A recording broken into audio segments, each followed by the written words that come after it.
यौन शोषण का केस दर्ज होने के बाद स्वामी अविमुक्तेश्वरानंद पर कानून का शिकंजा कसने लगा है। वाराणसी में मौजूद अविमुक्तेश्वरानंद से पुलिस की पूछताछ संभव है। वाराणसी में अविमुक्तेश्वरानंद से पूछताछ होगी।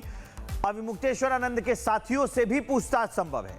प्रयागराज की झूसी पुलिस पूछताछ करने के लिए काशी यानी वाराणसी जा सकती है। झूसी थाने में दर्ज हुआ है यौन शोषण का केस। 2 नाबालिगों ने यौन शोषण का आरोप लगाया है और तब से यह पूरा मामला चलता आ रहा है। अब इसी में पूछताछ होगी, सवाल जवाब किए जाएंगे। हालांकि अविमुक्तेश्वरानंद का पक्ष यह है, उनका यह कहना है कि जांच होने दीजिए, दूध का दूध और पानी का पानी हो जाएगा, सच सामने आएगा। उस पर एक रिपोर्ट आपको दिखाते हैं।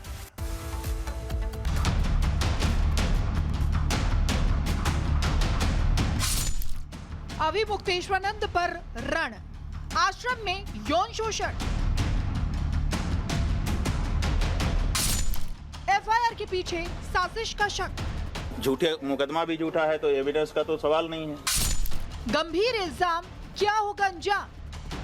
हम यह जरूर चाहते हैं कि इस प्रकरण में न्याय हो। अविमुक्तेश्वरानंद पर यौन शोषण के आरोप, पॉक्सो एक्ट की धाराओं में एफआईआर और अब इस पूरे मामले में साजिश का शक।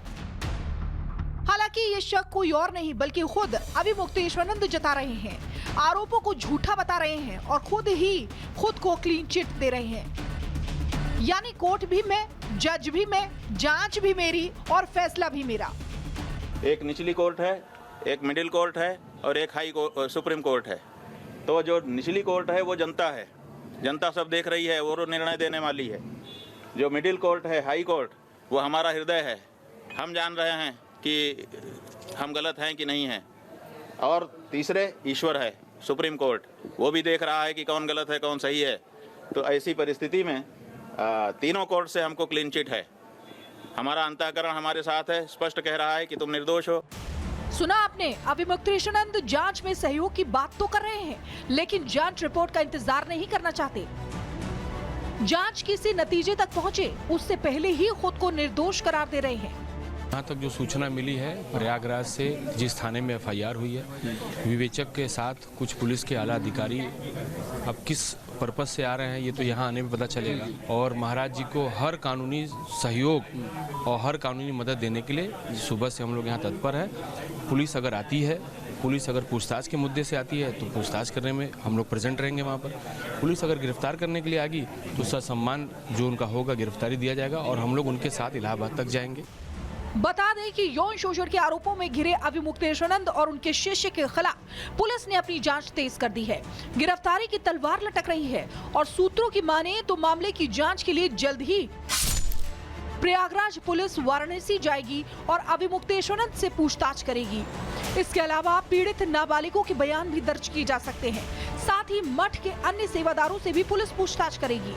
मैं जहां पर हूं श्री विद्या मठ, ये ज्योतिर्मठ जो 4 पीठ है शंकराचार्य की, उसमें से एक ज्योतिर्मठ है जिसका दावा करते हैं स्वामी अविमुक्तेश्वरानंद शंकराचार्य होने का। उसी के अंतर्गत यह श्री विद्यापीठ है जहां पर अभी वो हैं भी। यहीं पर वेदपाठी ब्राह्मण बच्चे भी रहते हैं, जहां पर पढ़ाई लिखाई शास्त्रों का अध्ययन करते हैं। और जिस तरह से ये गंभीर धाराओं में पॉक्सो जैसे गंभीर धाराओं में जो मुकदमा दर्ज हुआ है और उसको लेकर के आज पूछताछ होगी, बयान दर्ज होगी। इतना ही नहीं, पुलिस के अलावा वाराणसी डेवलपमेंट अथॉरिटी भी अब अविमुक्तेश्वरानंद पर शिकंजा कसने की तैयारी कर रही है। अविमुक्तेश्वरानंद के खिलाफ अवैध गतिविधियां और आय से अधिक संपत्ति का आरोप लगाया गया है। वाराणसी स्थित मठ में अवैध निर्माण का मामला भी सामने आया है। कुल मिलाकर शंकराचार्य अविमुक्तेश्वरानंद अब पूरी तरह फंस चुके हैं। पॉक्सो की धाराओं का मतलब है सीधी गिरफ्तारी। कानूनी शिकंजा लगातार तेज होता जा रहा है और अविमुक्तेश्वरानंद लगातार खुद को निर्दोष बताने में जुटे हैं। देखना यह है कि अविमुक्तेश्वरानंद पर लगे आरोपों की जांच कहां तक जाती है। सवाल यह है कि यौन शोषण के आरोपों में कितनी सच्चाई है। Bureau report, Republic Bharat. और अब आपको बताते हैं कि अविमुक्तेश्वरानंद पर एफआईआर क्यों दर्ज की गई है। दरअसल प्रयागराज पॉक्सो कोर्ट के आदेश पर यह केस दर्ज किया गया है। कोर्ट ने पुलिस को जांच के आदेश दिए हैं, साथ ही साथ यौन शोषण के आरोपों पर यह एफआईआर दर्ज की गई है। और आपको बता दें कि नाबालिग ने इसकी शिकायत की थी, जिसके बाद पॉक्सो की धाराओं के तहत केस दर्ज किया गया है। अब आपको बताते हैं कि अविमुक्तेश्वरानंद के वकील का इसको लेकर क्या कहना है। विद्या मठ में देखिए यहाँ पर एक वकीलों की बड़ी टीम पहुँच चुकी है। कहीं न कहीं महाराज जी को ये लोग लीगल एडवाइस देंगे, पूरी तरह से उनके मामले को, यानी जो मुकदमा दर्ज हुआ है उसकी लड़ाई भी ये कोर्ट में लड़ेंगे। तो आप देख सकते हैं कि यहाँ पर एक बड़ी टीम पहुँची हुई है। आप भाई साहब क्या कहेंगे? देखिए, अभी सुबह 8 बजे महाराज जी का फ़ोन आया था और जहां तक जो सूचना मिली है, प्रयागराज से जिस थाने में एफआईआर हुई है, विवेचक के साथ कुछ पुलिस के आला अधिकारी अब किस पर्पज से आ रहे हैं ये तो यहाँ आने में पता चलेगा जी। और महाराज जी ने आदेश दिया, उसके बाद से सारी टीम, हम लोग पंडित श्रीनाथ त्रिपाठी जी जो बार काउंसिल ऑफ इंडिया के को चेयरमैन हैं, उनके जूनियर हैं, उनके आदेश पे हम लोग यहाँ उपस्थित हैं और महाराज जी को हर कानूनी सहयोग और हर कानूनी मदद देने के लिए सुबह से हम लोग यहाँ तत्पर हैं। पुलिस अगर आती है, पुलिस अगर पूछताछ के मुद्दे से आती है तो पूछताछ करने में हम लोग प्रेजेंट रहेंगे वहाँ पर। पुलिस अगर गिरफ्तार करने के लिए आएगी तो ससम्मान जो उनका होगा गिरफ्तारी दिया जाएगा और हम लोग उनके साथ इलाहाबाद तक जाएंगे। अच्छा, तो अभी मुक्तेश्वरानंद के वकील को हम आपको सुनवा रहे थे। प्रयागराज से हमारे सहयोगी सागर और वाराणसी से सहयोगी राघवेंद्र जुड़े हुए हैं। सबसे पहले मैं आपको सागर के पास ले चलता हूं। प्रयागराज इसमें एक अहम कड़ी है क्योंकि झूसी थाने में ही एफआईआर दर्ज हुई है। क्या अपडेट है प्रयागराज से, सागर? देखिए बिल्कुल विवेक, अगर हम बात करें तो बॉक्सो के तहत ये पूरा मामला दर्ज किया गया। मुक्तेश्वरानंद इसके साथ ही साथ जो उनके शिष्य रहे हैं यहाँ पर मुकुंदानंद, लेकिन अब जो है यहाँ से पुलिस की टीम अब पहुँच चुकी है बनारस के लिए। झूसी पुलिस थाने से लगभग 6 से 7 पुलिस की टीमें पहुंची हैं बनारस, जो शंकराचार्य का आश्रम है वहाँ पर, जहाँ वो रहते हैं केदार घाट पर, और वहाँ पर उनसे पूछताछ अब की जाएगी। खबर ये भी है कि उनको हिरासत में लिया जा सकता है, साथ ही मुकुंदानंद को भी हिरासत में लेकर पुलिस की टीमें तमाम सवाल जवाब करेंगी। हालांकि शंकराचार्य कह रहे हैं कि हर एक सवालों का वो जवाब देंगे, पुलिस की जांच से वो पीछे नहीं हटेंगे। दूध का दूध पानी का पानी होगा पूरे मामले में। सभी आरोप यहां पर निराधार लगाए जा रहे हैं। पूरे माघ मेले के दौरान हर जगह कैमरे लगे थे, उन कैमरों की जांच कर ली जाए, हमारी क्या गतिविधियां रही थी।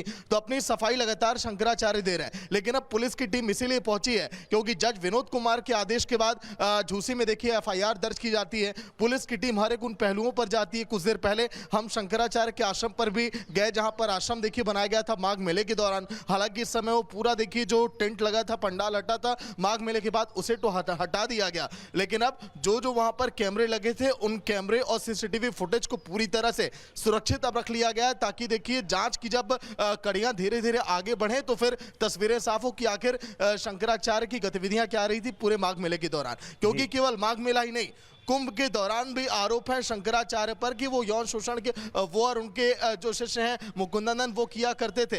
इन्हीं आरोपों के आधार पर पूरी ये जांच की जा रही है। क्योंकि आशुतोष ब्रह्मचारी जिन्होंने देखिए इस पूरे मामले को उठाया, उनके कहने के बाद ये मामला सुर्खियों में आया। 13 फरवरी वो तारीख थी जब कोर्ट में सुनवाई होती है, फिर फैसले को सुरक्षित रखा जाता है। उसके बाद जांच की कड़ियां आप देखिए धीरे धीरे आगे बढ़ने लगी हैं। लेकिन गिरफ्तारी के सवाल पर मुक्तेश्वरानंद ये अब कह रहे हैं कि अगर गिरफ्तारी होती है इसमें भी सहयोग करेंगे। लेकिन यहां पर भी इस मुद्दे को देखिए राजनीतिक रंग वो देने का प्रयास कर रहे हैं। वो कह रहे हैं कि पुलिस की जांच, जज का जो फैसला है, ये सब कुछ बीजेपी के कहने पर हो रहा है। लेकिन पुलिस की टीम जांच इस बात को लेकर कर रही है कि अगर वाकई में बच्चों के साथ देखिए यौन शोषण अगर किया गया, आश्रम में जो है शिष्यों को परेशान किया गया, प्रताड़ित किया गया, तो आखिर ऐसा क्यों? ये एक सनातन की देखिए घोर अपमान है। हालांकि ये मुक्तेश्वरानंद इसके उलट कह रहे हैं कि ये केवल सनातन को बदनाम करने का प्रयास है। लेकिन झूसी थाने में हलचल देखिए समय जोरों पर है। कुछ देर पहले बिल्कुल सागर, अब एफआईआर दर्ज हो चुकी है, जांच होगी। एक बड़ी खबर है, राघवेंद्र आप हमारे साथ बने रहिए। प्रयागराज की झूसी पुलिस की टीम वाराणसी पहुंची है। अभी मुक्तेश्वरानंद को हिरासत में लेकर पूछताछ हो सकती है। 6 से 7 पुलिस अधिकारी पूछताछ कर सकते हैं, ये बड़ी अपडेट है। 6 से 7 पुलिस अधिकारी उन्हें हिरासत में लेकर पूछताछ कर सकते हैं। हमारे सहयोगी वाराणसी से राघवेंद्र हमारे साथ बने हुए हैं। राघवेंद्र, क्या हिरासत में लेकर पूछताछ होगी या फिर आएंगे पूछताछ करके चल देंगे? वकील से भी आपने बातचीत की है, उनका क्या कहना है, बताइए जरा। बिल्कुल, देखिए मैं यहीं पर श्री विद्या मठ पर मौजूद हूं, जहां पर स्वामी अविमुक्तेश्वरानंद अपने पीठ पर विराजमान हैं और यहां पर एक भारी टीम वकीलों की पहुंची हुई है। कभी भी यहां पर झूसी प्रयागराज की पुलिस आ सकती है, पूछताछ कर सकती है। महाराज जी बयान देने के लिए तैयार हैं और उनका यह भी कहना है कि एफआईआर तो हो गई, अब जांच होगा तब पता चलेगा कि क्या हकीकत इसमें है और क्या सच्चाई है। चूँकि उन्होंने कहा कि जब प्रयागराज में जो घटना बता रहे हैं, हम लगातार धरने पर बैठे थे, वहाँ बहुत सारे कैमरे लगे लगे थे, हजारों लोगों की वहाँ पर भीड़ थी। और ना तो मैं उस बच्चे को जानता हूँ, ना वो कभी हमसे दीक्षा लिया है, ना हमारे यहाँ पढ़ाई किया है। तमाम चीज़ें वो अपने सफाई में रख रहे हैं। लेकिन चूंकि वो जो 2 नाबालिग बालक हैं, जो शिष्य हैं, उन्होंने कोर्ट में अपनी गवाही दी है। उस गवाही के आधार पर कोर्ट ने तुरंत FIR दर्ज करने के निर्देश दिए थे। FIR गंभीर धारा यानी पॉक्सो में